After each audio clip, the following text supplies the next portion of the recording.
Hi, welcome to Hoop-de-Doo. Today we're going to learn the jump through coming off of a weave, a single hoop weave. And this tutorial was requested by Elizabeth, and so we're going to have a little bit of fun with it. And after you do the jump through, you can move into any other move that sort of goes with the flow. Okay, so I'm going to leave that up to you as to what you want to do after that. So to start with, you want to know how to do the single hoop weave in the forward direction with either your right hand or left hand, whichever is more comfortable for you. So I do have a tutorial on that on my website. So you can take a look at that first. And then this is pretty easy. You're just doing the weave with your regular hand position, okay? And it's going side to side. And instead of changing the plane of the hoop and making it come down in front of you like that, I'm going to show you from the front. So the hoop is going side to side in the vertical plane beside you. And then a lot of times some people will do this where they're changing the plane of the hoop and jump through it like that. Okay, but that's not what we're going to do today. Okay, we're going to do the one where you're weaving side to side, and then you're going to jump into it, and the hoop is going to stay in the side to side plane. You're not going to change the hoop to in front of you. Okay, so we're going to just jump through it, and what we're going to do is, okay, so what you're doing with your hand is, and I'll show you from side to side here.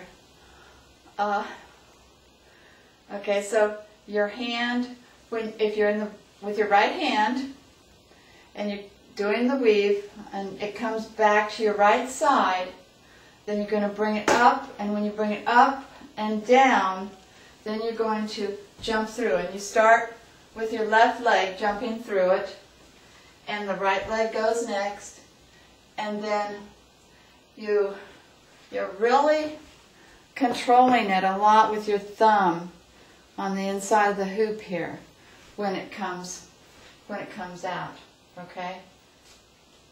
So let's try that again. We've got remember our hitchhiker position, hand position, and we're coming up, down, and when it comes down to your left side, then you're going to jump through it. Your left leg first, right leg second, and your thumb is going to be pointed back, okay, if you can see it, and it's going to take control of the hoop to bring the hoop back around to the left side, okay, if that's where you want it to wind up and continue with the weave.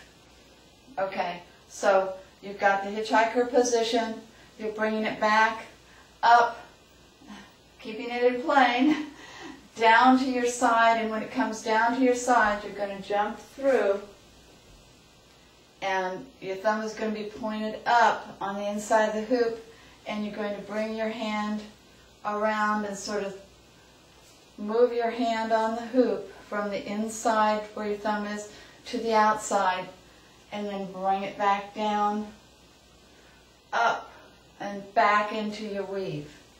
So you're going back, up, down, jump through, the thumb is on the inside of the hoop, and you're bringing it back up and down. Okay? You can, rather than bringing it back into a weave, you can bring it back to the other side. So we're going back, up, down, jump through, and then we're going to keep it on our right side instead of going back to the left side. Okay, and you can do that, and then you can spin it, change your hand position, spin it, go back into whatever else you want to do with it. But you can combine it with a lot of different things. Okay, and it's not that hard to do. You have to just really be aware that your legs are going to You want to jump high enough to clear the hoop. And focus on keeping the hoop in the vertical plane where it is when it comes down to your left side of your body.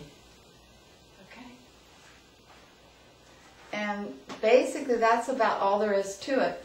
You can practice that, and it might help you also if you're doing that move. I'll show you from the front first. Okay? And you bring it down, and it stays in the plane.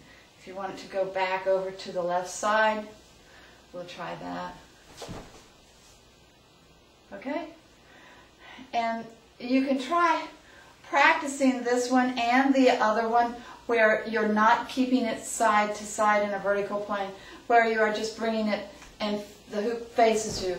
Try that one and compare the two as to what your body is doing on each one. Okay? You can do anything you want after the move. Try to, when you're thinking of combinations to go with this move, try to think of the hoop and the direction of the hoop after you jump through it. So the hoop is wanting to go that way. So you could either bring it over here, or you could bring it behind you, or you could change direction of the hoop. Okay, so when you come out of the jump, you can change direction and spin, or whatever you want to do. Okay, I'll leave that up to you. If you would like a tutorial on combinations of different moves of the tutorials that I have, just send me an email and I will make a tutorial. If you'd like me to put your name on it, I certainly will. Okay, so good luck on this one. Let me know how you do, and happy hooping!